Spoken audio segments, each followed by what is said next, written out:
ሰላም ውድና የተከበራችሁ የኤልሲ ቤተሰቦቼ እንዴት ናችሁ? ደህና ናችሁ? እኔ ደህና ነኝ፣ እግዚአብሔር ይመስገን። ዛሬ በአዲስ ቪዲዮ በአዲስ መረጃ መጥቼላችኋለሁ። ትንሽ ደግሞ እንደዚህ ለበስ ደረብረብ ያደረኩት ደግሞ ትንሽ ብርድ መትቶኝ በዛ ብርድ መድኃኒት ወስጄ እንግዲህ በዚህ ሙቀት ታውቁታላችሁ እንግዲህ የሰው ሀገር ላይ ያለነ አሁን ላይ ያለንበት ወቅት ሙቀት ነው። በዛ ሙቀት ላይ እንግዲህ ደራረቤ ለብሻለሁ። ስለራሴ ብዙ ማውራት አልፈልግም፣ ግን እንደዚህ ለምን መጣሽ እንዳትሉኝ ብዬ ነው። እና እንግዲህ በዚህ ዛሬ ይዤላችሁ የመጣሁት አዲስ ዜና አዲስ ሰበር ዜና ነው ይዤላችሁ የመጣሁት። እሱም ደግሞ ዘማሪ ሶፊያ የዶክተር ወዳጄ ሚስት አዲስ ባል ልታገባ ሽምግልና ተልኳል ማለት ነው። በዛም ደግሞ በጣም እጅግ ደስ ብሎናል፣ በጣም ወደነዋል። እግዚአብሔር እንግዲህ አብርሃም የሳራ ያድርግላችሁ። እንግዲህ እኔ ልለው የምፈልገው ምንድነው፣ ህይወት ይቀጥላል። የተሻለውን እግዚአብሔር ይሰጣል። አንዱ ቢሄድ የረከሰው ሲጥልሽ የከበረው ያነሳሻል ነውና እንግዲህ ሽምግልና ሆኖ የሄደውም እንግዲህ ዶክተር ወዳጄ እራሱ ነው። አትገረሙም? እራሱ ነው እንግዲህ ሽምግልና ሆኖ ሽምግልና ተልኮ የሄደው። እሱንም እንግዲህ ቪዲዮውን ማስገባላችሁ ይሆናል። እናንተ ግን መጨረሻ ድረስ ላይክ እና ሼር ሰብስክራይብ እያደረጋችሁ ቪዲዮውን እንድትከታተሉት ስል በአክብሮት እጠይቃለሁ። እውነት ለመናገር አንዳንድ ጊዜ የሴት ልጅ ህይወት ረጋ ካለሽ ቀስ ካለሽ አደብ ከያዘች እና ደግሞ እግዚአብሔር ምርኩስ ካደረገሽ የከረከሰው ሲጥልሽ የከበረው እንደሚያነሳሽ እንደሚባለው የረከሰው ይጥልሻል፣ የከበረው ደግሞ ያነሳሻል። እንግዲህ እሷን ደግሞ ብዙ ውጣ ውረዶችን ልጆቿን ብዙ ውጣ ውረዶችን አሳልፋ ካሳደገች በኋላ እርግጥ እሷና እሱ የተማረች ማለትም ዶክተር ወዳጄና እሷ የተማሩ ጥንዶች ናቸው። በመነጋገር ያለውን ነገር ትተው በሲስተር ብላዘር ሊቀጥለው ልጆቻቸውን ግን በፍቅር እያሳደጉ እንደሆነ ቢታወቅም ግን አሁን ላይ አንቺ ካላገባሽ አላገባም ወይም ደግሞ አንቺ ህይወት ካልቀጠልሽ አልቀጥልም፣ ካልሆነ ደግሞ አብረን እንቀጥላለን በሚለው እሱም ሳያገባ እሷም ሳታገባ ቆይተው ነበር ለአመታት ለሁለት ሶስት አመታት 4 አመታት እንደዛ አሳልፈው ነበረ። ከዛም በመጨረሻ ግን እግዚአብሔር ወዶና ፈቅዶ እንግዲህ ዶክተር ወዳጄ ሽምግልና ተልኳል። ለማን? ለእህቱ ለሶፊያ። አትገረሙም? ትገረማላችሁ አይደል? ቪዲዮውን እንግዲህ የማስገባላችሁ ይሆናል። እናንተም ደግሞ እንግዲህ በዚህ ሰርግና በዚህ ሽምግልና የተሰማችሁን ላይክ እና ሼር ሰብስክራይብ እያደረጋችሁ ቤተሰብ እንድትሆኑኝ በአክብሮት ጠይቃለሁ ማለት ነው። እግዚአብሔር ይማርሽ በልም። በዛውም ደግሞ ትንሽ አመም አድርጎኛል። የእውነት አልዋሻችሁም። ትንሽ አመም አድርጎኛል። እናንተም እንግዲህ ላይክ እና ሼር ሰብስክራይብ እያደረጋችሁ ቤተሰብ እንደምትሆኑኝ አልጠራጠርም። ቪዲዮውን ደግሞ አስገባላችኋለሁ። ህይወት ይቀጥላል። እግዚአብሔር አምላክ የአብርሃም የሳራ ጋብቻ ያድርግልሽ እያላችሁ መልካም ምኞታችሁን ገለጹላት። እንግዲህ ባልየው ከየት ነው የመጣ ከየት ተገኘ ካላችሁ እንግዲህ እሱንም ዘርዘር አድርጌ የምነግራችሁ ይሆናል። እንግዲህ እንደ በባለፈው ሰሞን ስትለቅልን እንደነበረው ሶፊያ እንግዲህ አሜሪካ ሄዳ ነበረ ጂጂን ለማየት ማለት ነው። እንግዲህ ጂጂን አይታ ስትመለስ የጂጂ ጓደኛ የሆነ ወንድም የሆነ ጂጂን የሚወዳት የሚያከብራት የጂጂ ትንሽ ወንድም የሆነ እህትሽን አጋቢ ባላት መሰረት እንግዲህ ሶፊያ ልታጋባው ወስና እንግዲህ ዲያስፖራ ነው እንግዲህ ያገባችው ማለት ነው። ጂጂም እንግዲህ እልል ብላ ልትድራት ነው። በጣም ደስ ይላል። እውነት አንዳንድ ጊዜ ህይወትን መጋፈጥ ደስ ቢልም ግን እንደዚህ አይነት አጋጣሚዎች እና እንደዚህ አይነት ነገሮች ሲፈጠሩ ደስ ይላል። እውነት ለመናገር ሶፊያ በዚህኛው እንግዲህ እንደምትማሪበት ተስፋ አደርጋለሁ። ሁሉን ነገር ለእግዚአብሔር መተው መልካም ነው። የሰው ጋር ለሰው መነጋገሪያ መሆን መልካም አይደለም። አንዳንድ ጊዜ መልካም የፈለገ ጥሩ ሰው የፈለገ ናታኔም ብንሆን እግዚአብሔር ካልፈቀደው ትዳር አይሆንም። እግዚአብሔር ሲፈቅደው ነው። እግዚአብሔር ያልፈቀደው ትዳር ለሰው ለይምሰል ልንታይ እንላለን። አንዳንድ ጊዜ ይሄ እኔ ባል ነው፣ ይሄ እኔ እንደዚህ ነው ልንል እንችላለን። ግን ከጀርባው ያለውን ነገር ማጥራት መልካም ነው። በምንድነው እዛ ሰው ጋር የተጠጋሁት? ለምንድነው እዛ ጋር እንደዚህ ሆንኩለት? ለምንድነው ብሎ ራሱን መጠየቅ መልካም ነውና ራስሽን አስተውለሽ ተረጋግተሽ እንደገባሽበት ተስፋ እናደርጋለን። እንግዲህ መልካም ጋብቻ እንዲሆንልሽ እመኛለሁ። በእውነት በጣም ነው ሪስፔክት፣ የምር ደስ ይላል። ቀጥይበት ለማለት እወዳለሁ። ባሏ ማን ነው ምንድን ነው የሚለውንም ደግሞ እስከ መጨረሻው ታዩበታላችሁ። ዶክተር ወዳጄነህ ነው ሽምግልና የተላከ ያልኳችሁ እንግዲህ ውሸቴን ነው። ዶክተር ወዳጄ ራሱ ነው የሚያገባት፣ ራሱ ነው የሚያገባት። እሱ ሽምግልና ሆኖ አልሄድም። እንዴት እንዳገባት እንግዲህ ቪዲዮውን አስገባላችኋለሁ። ዶክተር ወዳጄነህ ራሱ ነው ሽምግልና ልኮ ለጂጂ ይቅርታ ብሎ ዶክተር ወዳጄነህ ይቅርታ ጠይቆ እንግዲህ እያገባት እና ዶክተር ወዳጄነህ ነው ያገባት ማለት ነው። ይቅርታ ጠይቆ ግን እኔ ያልገባኝ ነገር ቢኖር ከዚህ ላይ ምንድን ነው ብላችሁ ከጠይቃችሁ የተጣሉትን ሰው እንደ አዲስ ማግባት፣ እንደ አዲስ ማፍቀር፣ እንደ አዲስ መውደድ እንደምን ይቻላል? ኤክስፓይራንሳችሁስ ምን ያለው ማለት እንዴት ነው? እኔ አሁን ስላልገባኝ ጥያቄ ስለሆነብኝ ነው ማለት ነው። ማሮችዬ አልገባኝም፣ የእውነት አልገባኝም። ሰው እንዴት ነው በዚህ ደረጃ የወደደው? ያኔ ተለያይቶ የነበረው ሰው መልሶ የሚያገባው? የእውነት ግራ ስለገባኝ ነው። እና ኤክስፒሪየንሳችሁን ብትሰጡን ማለት በቃ እንዴት ትችሉታላችሁ? እንዴት ነው ልቦናችሁ አብሮ የመኖር ስሜቱ የሚመጣላችሁ ማለት?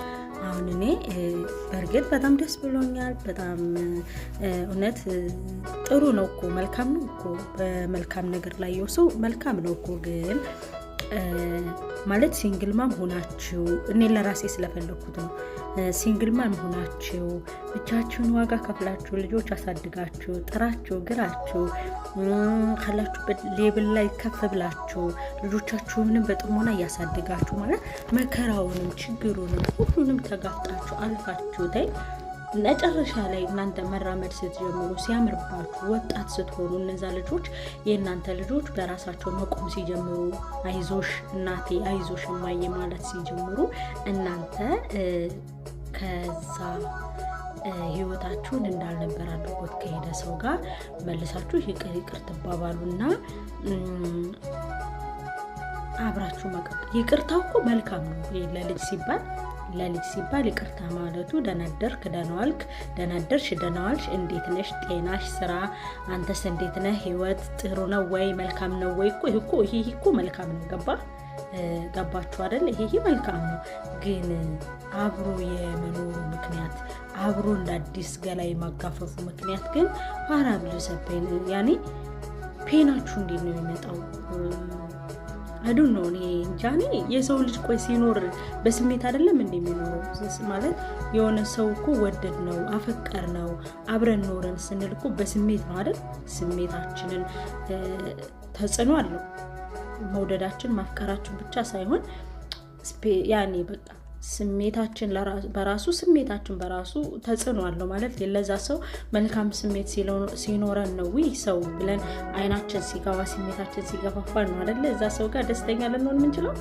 ብቻ እንደዚህ አይነት ባየነው እኮ እንደዚህ ባይናችን በወደድ ነው ብቻ እዛ ሰው ጋር ደስተኛ ልንሆን አንችልም። የሆነ ስፔን አለው ብቻ የራሱ የሆነ የምሬን ነው ደግሞ ባለግሽ እንዳትሉኝና ያ ነገር እኔ እንጃ ከውስጣችሁ ነው የምታወጡት። አይደል ነው እኔ አይደለም የኔ የምለው ሰው በቃ በእናቴና አባቴ የማያውቁትን ነገር ለእሱ አሳልፈ የሰጠሁትን ነፍስዬ ይቅርና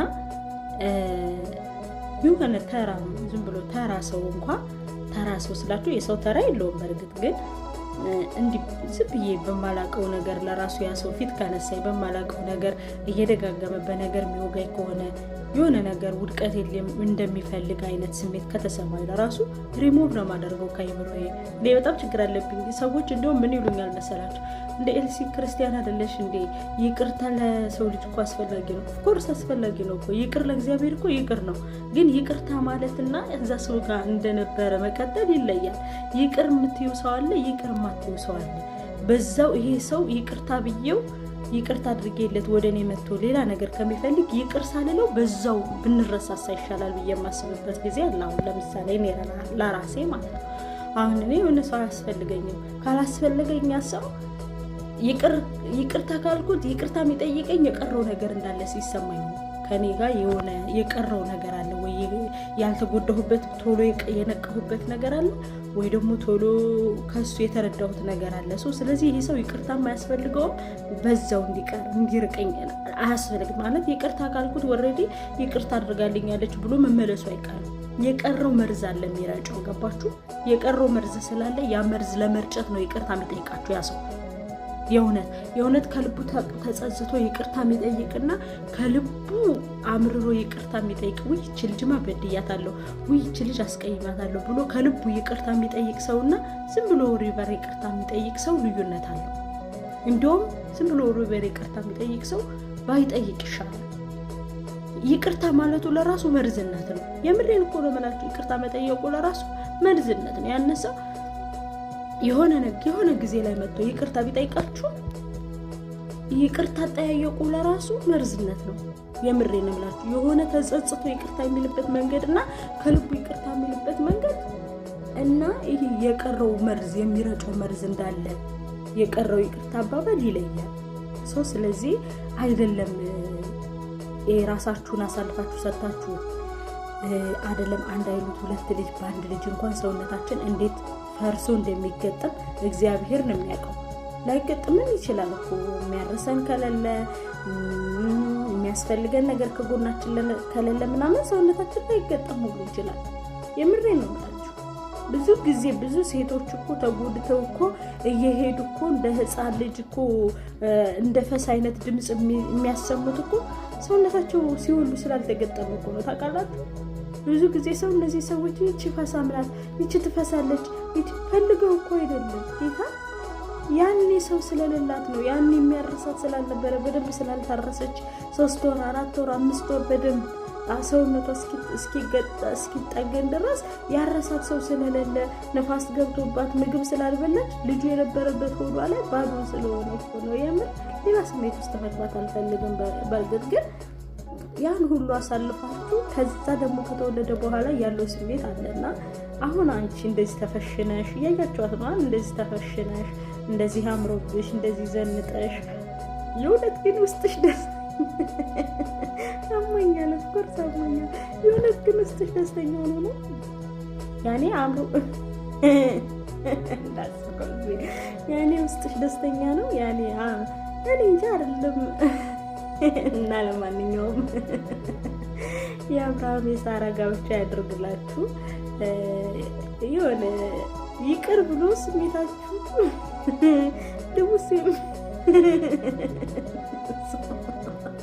ልቡስም ብሎ ሴቶች ግን የሆነ ልባችሁ አሁን ዶክተር ወዳጄ ጋራ ማለት ነው የምር አሞኛል። አሁን ያንን ፔን አሳልፈሽ አስበሻል። ከዶክተር ወዳጄ ጋር ለብስሽን አውልቀሽ እንዳዲስ እንደ በፊቱ ፍቅር እንድትጫወች ነው። በነገራችን ላይ አይደለም ግን ነገር አዲስ ባል አግብታ አዲስ ባል ሽምግልና መጥቶላት ልታገባ ነው። ሽምግልና ሆኖ የሄደው እንግዲህ ዶክተር ወዳጄነህ ነው እና ዶክተር ወዳጄነህ ያጋጥማል ቻለው በጣም የሚገርምና ደስ ይላል። በቃ ህይወት ይቀጥላል አይደል? እና መሆንሽ ነው የዘባረቅሽ ብዙ ምናምን ልትሉ ትችላላችሁ። ማለት ያለብኝ ስላልኩ ነው።